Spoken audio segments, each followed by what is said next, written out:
पूर्व पक्ष म्हणत होता की कर्माने मोक्ष प्राप्त होतो. कशाने मोक्ष प्राप्त होतो? कर्माने मोक्ष प्राप्त होतो. म्हणजे मोक्षाचं साधन कर्म आहे. ज्ञानाने मोक्ष प्राप्त होत नाही असा पूर्व पक्ष होऊन गेलेला आहे. आणि मग ते आता पूर्व पक्षाचं आता खंडन करणार आहे. काय करतात? त्याची चप्पी.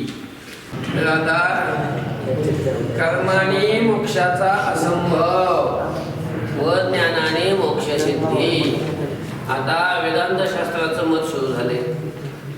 पूर्व पक्ष म्हणत होता की ज्ञानाने मोक्ष प्राप्त होणार नाही, कारण हा अहंकारादी बंध मिथ्या नसून तो सत्य आहे. आणि सत्य असणाऱ्या पदार्थाच्या निवृत्तीसाठी तुमचं ज्ञान काय कामाचं नाही, त्याच्यासाठी कर्म करावं लागेल. मग आता कर्म करावं लागेल तर कर्म कोणतं करायचं? मग त्यांनी सांगितलं होतं कर्माचे दोन प्रकार आहेत, एक विहित कर्म आणि निषिद्ध कर्म. आता निषिद्ध कर्माचा काही विचार करायचाच नाही, आपल्याला ते सोडून द्यायचं आहे की नाही. जे विहित कर्म आहे ते चार प्रकारचे: नित्य नैमित्तिक, काम्य कर्म आणि प्रायश्चित्त कर्म आहे की नाही. तर या चार कर्मापैकी कोणतं कर्म करायचं? निषिद्ध तर करायचंच नाही. विहित जे आहे ते विहितात चार प्रकार आहेत. त्याच्यामध्ये नित्य नैमित्तिक कर्म करायचं. नित्य नैमित्तिक कर्म केलं म्हणजे त्याच्यापासून काय पुण्य होणार नाही. पण जर केलं नसतं तर पाप झालं असतं. त्या पापाचा फक्त केल्यावर काय होतो? प्रतिबंध होतो, परंतु त्याच्यापासून काय पुण्य उत्पन्न होत नाही. कशापासून? नित्य नैमित्तिक कर्मापासून पुण्य उत्पत्ती नाही, फक्त पापाचा प्रतिबंध होतो, असं या पूर्व पक्षाचं म्हणणं होतं. आलं लक्षामध्ये? म्हणून ते कर्म केल्यानंतर पाप पुण्याची उत्पत्ती होत नसल्यामुळं त्यांना काय फल प्राप्त होणार नाही त्याचं. आता काम्य कर्म करायचं नाही आणि निषिद्ध कर्म त्यांनी करायचं. कारण काम्य कर्म केलं की पुण्य उत्पत्ती होते, म्हणून पुण्य निर्माण झाले ते पुण्याच्या फलभोगासाठी पुन्हा जन्म घ्यावा लागतो. स्वर्गात गावण्या पण जावंच लागतं ना. आणि जर निषिद्ध कर्म केलं तर त्या निषिद्ध कर्मापासून उत्पन्न होणारं जे पाप, त्या पापाच्या फलभोगाकरता नरकात जावं लागेल. म्हणजे पाप आणि पुण्य उत्पन्न झालं की स्वर्ग नरकाची प्राप्ती होत असते. लक्षामध्ये काम्य कर्म केलं की पुण्य होतं, स्वर्ग प्राप्ती होईल, म्हणून ते काम्य कर्म करायचं नाही. निषिद्ध कर्म केलं की नरकाची प्राप्ती होते, म्हणून ते निषिद्ध कर्म करायचं नाही. काम्य कर्माचा आणि निषिद्ध कर्माचा काय करायचा? त्याग करायचा. त्याग. अलग लक्षामध्ये. आणि या जन्मामध्ये किंवा पूर्वीच्या जन्मामध्ये आपण जे आपल्याकडून दोष घडलेले असतात, जे पाप घडलेले असतात, त्या पापाच्या निवृत्तीसाठी नित्य नैमित्तिक कर्म करत राहायचं. आपलं काय? प्रायश्चित्त कर्म करायचं. काय करायचं? या जन्मातल्या दोषाच्या निवृत्तीसाठी प्रायश्चित्त कर्म करायचं. त्या प्रायश्चित्ताचे दोन प्रकार आहेत: साधारण प्रायश्चित्त आणि असाधारण प्रायश्चित्त. आमकं एक पाप घडलं आणि तेवढ्या पापाच्या निवृत्तीकरता शास्त्राने जे साधन सांगितलेलं असतं त्या साधनाला काय म्हणतात? असाधारण प्रायश्चित्त म्हणतात. आणि संचितात असणाऱ्या सर्व दोषांच्या, सर्व पापांच्या निवृत्तीसाठी जे शास्त्रकारांनी साधन सांगितलेलं असतं त्या साधनाला काय म्हणतात? साधारण प्रायश्चित्त म्हणतात. लक्षामध्ये. मग मुमुक्षुनी हे साधारण प्रायश्चित्त करत राहायचं. म्हणजे संचितातली सगळी पाप काय होऊन जाते? नष्ट होऊन जाते. अलग लक्षामध्ये. बघा, मुमुक्षुनी नित्य नैमित्तिक कर्म करत राहायचं, ते सोडायचं नाही. कारण ते जर नाही केलं तर दोष लागतो, आणि केलं तर त्याच्यापासून काय पाप पुण्य उत्पन्न होत नाही. काम्य कर्म आणि निषिद्ध कर्म यांचा त्याग करायचा.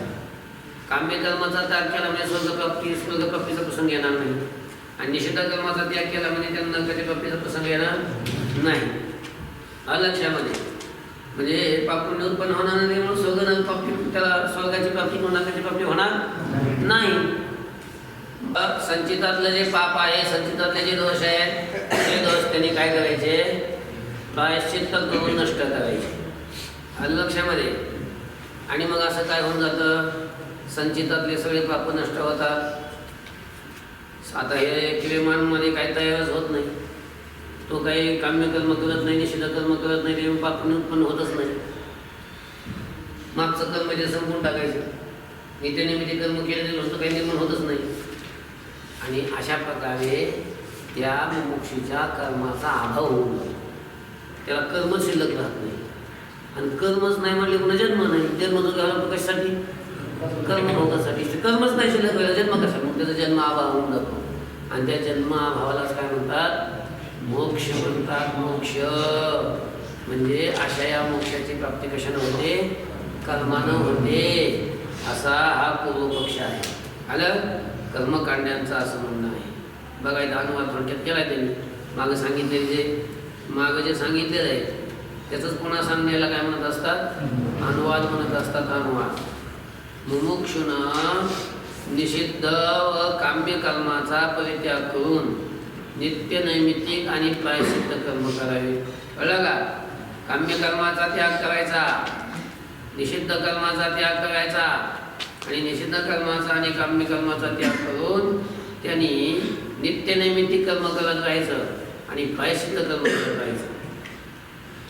कारण निषिद्ध व काम्य कर्माच्या अभावामुळं नीच लोक किंवा उत्तम लोक प्राप्ती होणार नाही. नित्यनैमित्तिक कर्म न केल्यानं जे पाप होईल ते ती कर्म केल्यानं होणार नाही. शिवाय या जन्मातील किंवा पूर्वजन्मातील पापाचा असाधारण व साधारण प्रायश्चित्तानं नाश होतो. आणि पूर्वजन्मी केलेल्या काम्यकर्माचं फलेच्छेच्या अभावामुळं फल होत नाही. म्हणून मुमुक्षूला त्यांना वाचू नये, केवळ कर्माने जन्माभाव मोक्ष प्राप्त होतो असं पूर्वपक्षाचं म्हणणं आहे. कळलं का? म्हणून पूर्वजन्मामध्ये केलेल्या ज्या काम्यकर्म आहे का, मागच्या जन्मामध्ये आपण जे काम्यकर्म केलेलं असतं त्या काम्यकर्माचं जे फल आहे ते फल आपल्याला जर त्याची इच्छा राहिली नाही, इच्छेचा अभाव झाला तर ती इच्छेच्या अभावी करूनच ते कर्म काय होऊन जातं, नष्ट होऊन जातं. ते आपल्याला फल देत नाही असं या पूर्वपक्षाचं म्हणणं आहे.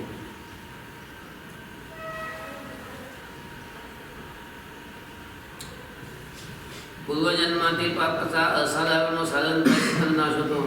आणि पूर्वजन्मी केलेल्या काम्यकर्माचं फलेच्छेच्या अभावामुळं फल होत नाही, त्याला फल प्राप्त होत नाही. म्हणून मुमुक्षूला ज्ञान वाचूनही केवळ कर्मानं जन्माभावी मोक्ष प्राप्त होतो. ज्ञान जरी नाही झालं, ज्ञाना वाचून त्याला जन्माभावी मोक्ष काय होतो, प्राप्त होतो असं पूर्वपक्षांचं म्हणणं आहे. म्हणजे मोक्ष मिळण्यासाठी कर्म करावं लागत नाही. लक्षामध्ये ज्ञान मोक्ष मिळवण्यासाठी ज्ञानाची काही गरज नाही. कर्म जरी केलं म्हणजे नित्यनिमित्त कर्माचं अनुष्ठान केलं हे असं मला झोप लागल्यावर होते. तर नित्यनैमित्तिक कर्म करा, काम्य कर्म आणि निषिद्ध कर्म करू नका. आणि दोष संचितातले नष्ट करण्यासाठी प्रायश्चित्त कर्म करा. एवढं करत राहिले की कर्माचा अभाव होऊन जातो. आणि कर्माचा अभाव होऊन त्याला काय होतो, जन्माभावी मोक्ष प्राप्त होतो असा हा पूर्वपक्ष आहे. आणि लक्षामध्ये आता त्याचं खंड चप्पी. उद्या बुधवार आहे ना, त्याच्यामुळं आता हिने आज सुरू केली मंगळवारी.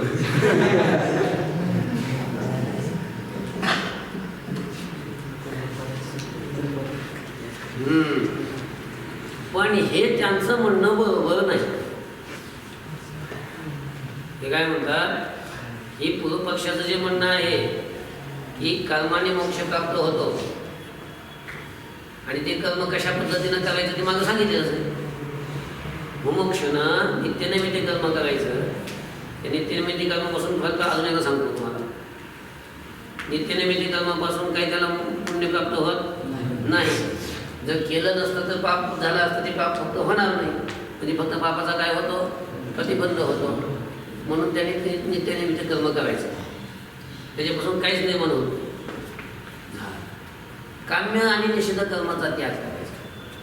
त्यामुळे त्याला काम्य कर्माचा त्याग केल्यामुळे त्याला उत्तम लोकांची प्राप्ती होण्याचा प्रसंग येणार नाही. निषिद्ध कर्माचा त्याग केल्यामुळे त्याला नीच लोकांची म्हणजेच नरकाची प्राप्ती होण्याचा प्रसंग येणार नाही. अलग.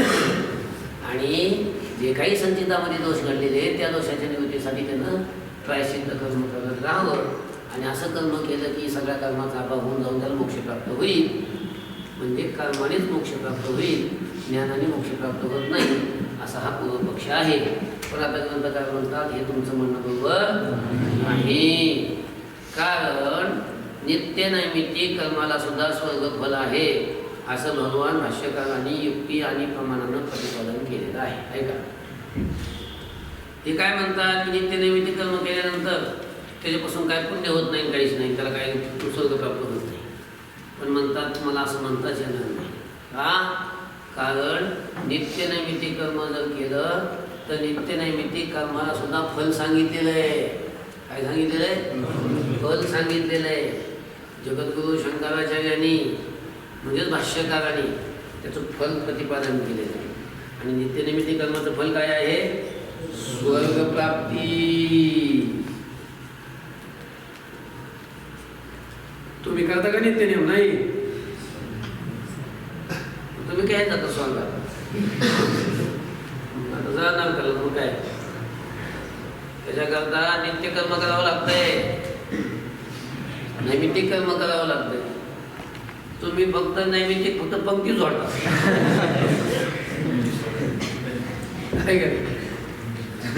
नियमानच चालू आहे जोडायची.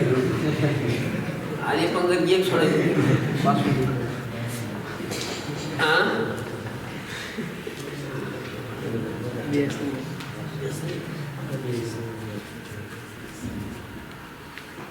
तर बघा, नित्य नैमित्तिक कर्माला सुद्धा काय सांगितलेलं आहे? फल सांगितलेलं आहे. फल म्हणजे फल कोणतं सांगितलेलं आहे? स्वर्ग प्राप्ती हे फल सांगितलेलं. असं भगवान भाष्यकारांनी युक्ती आणि प्रमाणानं प्रतिपादन केलेलं आहे. म्हणून नित्य नैमित्तिक कर्मानं उत्तम लोकप्राप्ती होईल, पण जन्माभावी मोक्ष घडणार नाही असं ग्रंथकार म्हणतात. नित्य नैमित्तिक कर्म केले तर स्वर्गच मिळणार, जन्माभावी मोक्ष नाही प्राप्त होत त्याला. शिवाय नित्य नैमित्तिक कर्माचं स्वर्गफल जर न मानलं तर मग नित्य नैमित्तिक कर्म बोधक वेदवचन निष्फळ होऊन जाईल. ऐका, नित्य नैमित्तिक कर्माला जर स्वर्गफल मानलं नाही, स्वर्गफलाची त्याला त्या नित्य नैमित्तिक कर्माला प्राप्ती होते असं जर मानलं नाही, तर मग नित्य नैमित्तिक कर्म कोणी सांगितलंय? का कोणी सांगितलं? मामीने सांगितले. कोणी सांगितलं? रामेश्वर. नित्य कर्म करायला, नैमित्तिक कर्म करायला कोणी सांगितलंय? शंकराचार्याने सांगितलं.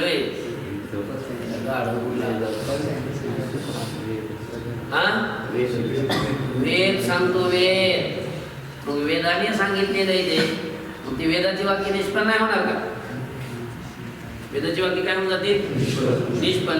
म्हणजे निष्फळ अशा प्रकारचं वेद सांगतो. वेदाच्या सांगण्यानं काही त्याला फल नसतं. वेद जे सांगतो ते जर केलं तर त्याला काही फल नाही असं अर्थ होईल. म्हणजे निष्फळ, ज्या साधनाला काही फल नाही अशी निष्फळ साधना वेद सांगतो असं होऊन जाईल. म्हणजेच वेदाच्या वाक्याला काही निष्फलता अशा प्रकारची वेद वचन निष्फळ होऊन जातील. कारण नित्य नैमित्तिक कर्म न केल्यास पाप होतं. असं जर असेल तर पाप उत्पन्न होऊ न देणं हे त्याचं फल म्हणता येईल.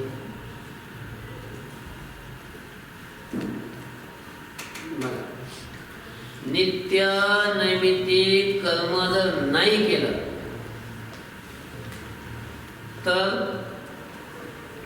न करण्याने जर पाप झालं असतं. ऐका काय, नित्य नैमित्तिक कर्म जर न केलं, त्या न करण्यानं जर पाप झालं असतं तर मग नित्य नैमित्तिक कर्म केल्यानं त्या पापाचा प्रतिबंध होतो असं म्हणता आलं असतं. काय म्हणता आलं असतं? नित्य नैमित्तिक कर्म केल्यानंतर पुण्य होत नाही, फक्त पापाचा काय होतो? प्रतिबंध होतो असं म्हणता आलं असतं. पण कधी म्हणता आलं असतं असं जर न करण्याने पाप घडलं असतं तर. पण महत्वाचा मुद्दा हा सांगतात वेदांती की त्या न करण्यापासून पाप होत नाही.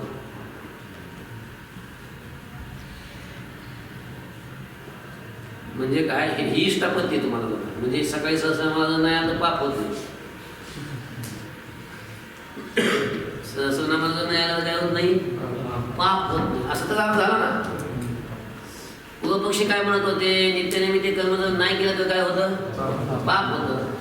आणि जर केलं तर फक्त त्या पापाचा काय होतो प्रतिबंध होतो पुण्य होत नाही असं पूर्व पक्षाचं म्हणणं होतं. तर वेदांती काय म्हणतात तसं नाही. जर नित्यनैमित्तिक कर्म न करून जर पाप झालं तर मग त्या नित्यनैमित्तिक कर्मानुष्ठानाने पापाचा प्रतिबंध होतो असं म्हणता येईल. पण तसं म्हणताच येत नाही. का? कारण नित्य नैमित्तिक कर्म जर नाही केलं तर त्यापासून त्या न करण्यापासून कुठलं पाप उत्पन्न होत नाही. कसं काय उत्पन्न होत नाही म्हणले? कारण न करणं हे अभाव रूप आहे. न करणं हे काय अभाव रूप आहे. आणि अभाव म्हणजे नाही म्हणजे अभाव. केलंच नाही की पाप कसं उत्पन्न केली? अरे जे कर्मच नाही स्वतः ज्याला अस्तित्वच नाही ज्या कर्माला ते पाप कसं काय निर्माण केली? समजते का? एक जण निघाला होता घाईघाईत निघाला होता. कपडे बिपडे घातले नवे कोट घातला मेकअप केलं. अभिषेक शिर्के कसं करतो मेकअप?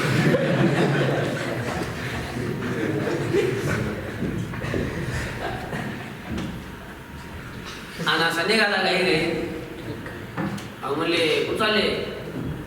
मग ते म्हटला मी आहे ना लग्नाला चाललोय. कुठं चाललंय? कोणाचं लग्न आहे? म्हणले लग्न वय लग्न आहे पोराचं. कोणाचं लग्न आहे? अहो पोरगं कोणाचं आहे? त्याचे आईबाप कोण आहेत? म्हणजे सांग थांबा ऐका. त्याचा बाप ब्रह्मचारी. ज्या पोराच्या लग्नाला चाललो त्याचा बाप काय आहे? ब्रह्मचारी. आणि आई वाज आहे.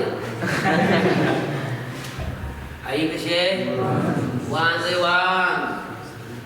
आई वाण आहे. आणि मग ह्याचा जन्म ज्या वेळेला झाला तेव्हापासून त्याच्या आईनं याचं संगोपन केलं. मग त्याच्या मम्मीनं त्याला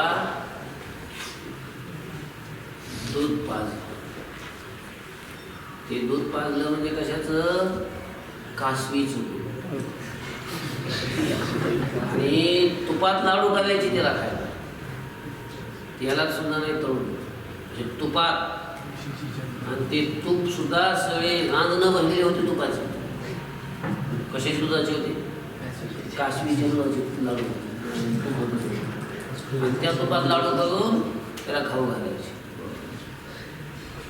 आणि एके दिवशी तो मुलगा मोठा झालेला होता आणि शिकारीला निघाला. मग शिकारीला जाताना त्याच्या मम्मीनं त्याच्या गळ्यात काही पुष्पमाला घातल्या. त्या गळ्यात घातलेल्या ज्या पुष्पमाला होत्या त्या पुष्पमालामुळं ती एवढा उठून दिसायला लागला. अरे बाप सगळी दुसरीकडे बघतच राहायचे. मग ती फुलाच्या माळा कशाच्या होत्या? खपुष्प. खपुष्प खपुष्पाच्या माळा होत्या. हा ख म्हणजे आकाश, पुष्प म्हणजे फूल. आकाशाच्या फुलाच्या माळा होत्या सगळ्या. आता धनुष्य होत. हातात काय होतं? धनुष्य होत. आणि ते कशाचं होतं? शशशृंगाचं म्हणजे सस्याच्या शिंगाचं.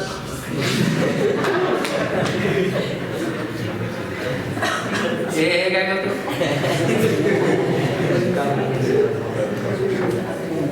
बघा बरं मग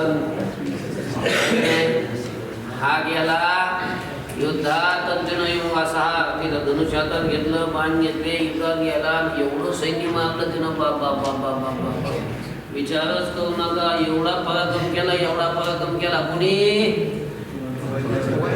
या वंद्याच्या पुत्रानं केला असं पराक्रम आहे ना. लईच पराक्रम केला असेल, लईच सैन्य मारला असेल तेव्हा. हातात धनुष्य घेऊन, गळ्यात माळा घालून आहे ना.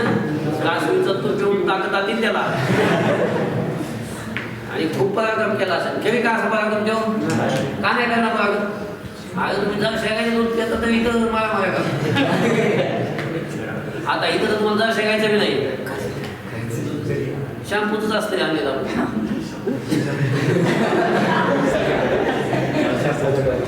हा शॅम्पूच असते का नाही? काय माहिती कशात असते? हा मग बघा ते असलं दूध पिऊन जर तुमचं असं उतू येतोय तर मग आता काश्मीरचं तूप पेल्यावर त्याला उतू नाही ना काय. मग सांगा त्यानं कुठलं सैन्य मारलं, किती मारलं? बाळकृष्ण कुठलं सैन्य मारलं? अरे तो मारूच शकत नाही. मारू शकतोय का नाही मारू शकत? अरे त्याच्यातलं काहीच खरं नाही, ते नाहीच आहे, ते अभाव आहे सगळं. त्याची माय जी आहे ती वत्या, बाप ब्रह्मचारी, अशा ब्रह्मचार्याचा तेव्हा त्याचा कुठं पोरगा असते का कुठं? तेच असाच रूप आहे. ते म्हणते पुत्रच काय आहे? असाच रूप आहे. अभाव, असत म्हणजे अभाव. त्या अभाव रूप आहे अभाव. आणि मग त्या अभावापासून काय काव्य घडन का? त्याला काय पोरं होतील का? ते काय कोणाला मागेल का? मारू शकत नाही. पुढचं काव्य काय घडत नसते का? कारण ते अभाव रूप आहे. अभावरूप असणाऱ्या पदार्थाकडून म्हणजे अभावापासून कुठलंच भावरूप काव्य निर्माण होत नसते. होते निर्माण. जर अभावापासून भावरूप काव्य होत असेल तर मग वंद्या पुत्राचे स्वर डझनानं पूर्ण दिसायला पाहिजे आपल्याला. दिसायला पाहिजे का नाही? डझन डझन दिसायला पाहिजे. हा एक डझन, हा एक डझन. पण दिसतंय का? दिसत नाही का? कारण तो अभाव रूप आहे आणि अभावापासून कुठलं भावरूप काव्य उत्पन्न होत नाही. हा एक नियम आहे, हा एक सिद्धांत आहे. आणि नित्यनैमित्तिक कर्म न करणं हे भावरूप आहे का अभावरूप आहे?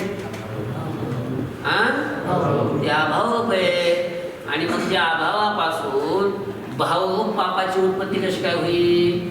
पाप भावरूप आहे का अभावरूप आहे? पाप भावरूप आहे. आणि नित्यनैमित्तिक कर्म न करणं हे कसं आहे? अभावरूप. मग अभावापासून भावरूप पापाची उत्पत्ती कशी काय होईल? होईल का? उत्पत्ती होत. समजा एखाद्याने एखाद्याला मुस्काळत मारलं, मग त्याला सजा होईल हो नाही की नाही? त्याला काय होईल? हा एखाद्याने मुस्काळत मारली तर त्याला सजा होईल. आणि एखाद्याने पूजा केली किंवा एखाद्यावर दया केली तर त्याला काय होईल? त्याचा तुम्ही सन्मान करतील. एवढी लोकांची सेवा केली वा आहे की नाही? तुम्हाला नाही का सन्मान केला त्या लोकांनी इथं? कारण तुम्ही गेली असली सेवा केली त्या सप्त्यात. हा मग ती केली म्हणजे करणं हे भावरूप आहे. करणं हे काय? भावरूप आहे.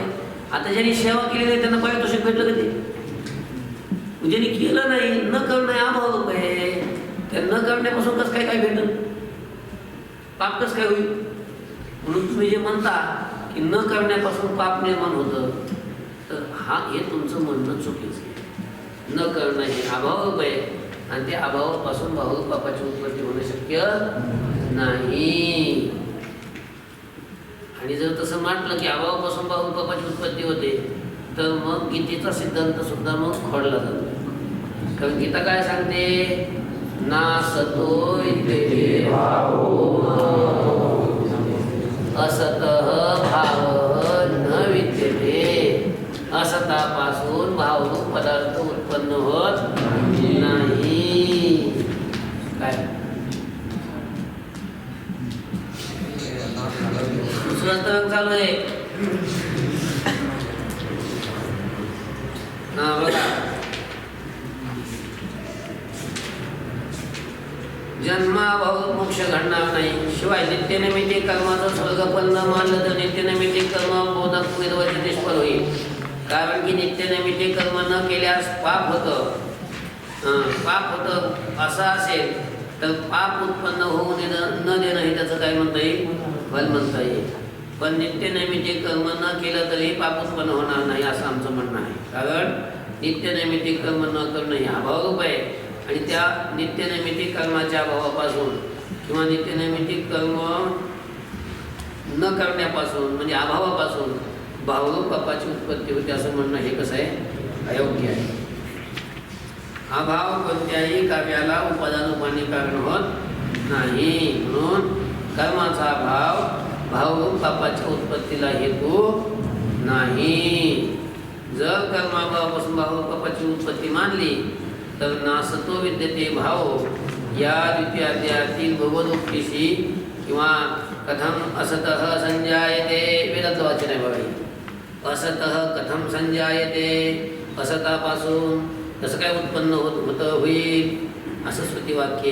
या श्रुतिवाक्याशी काही विरोध येईल. म्हणून नित्यनैमित्तिक कर्मापासून भावरूप पापाची उत्पत्ती होत नाही. या प्रकारानं नित्यनैमित्तिक कर्माचं स्वर्गफल अवश्य स्वीकारलं पाहिजे. नित्यनैमित्तिक कर्म केलं की त्याच्यापासून पुण्य उत्पन्न होतं आणि त्या पुण्य उत्पत्ती झाली की त्या पुण्याचा फलभोग प्राप्त होण्यासाठी त्याला स्वर्गाची प्राप्ती होते, उत्तम लोकाची प्राप्ती होते.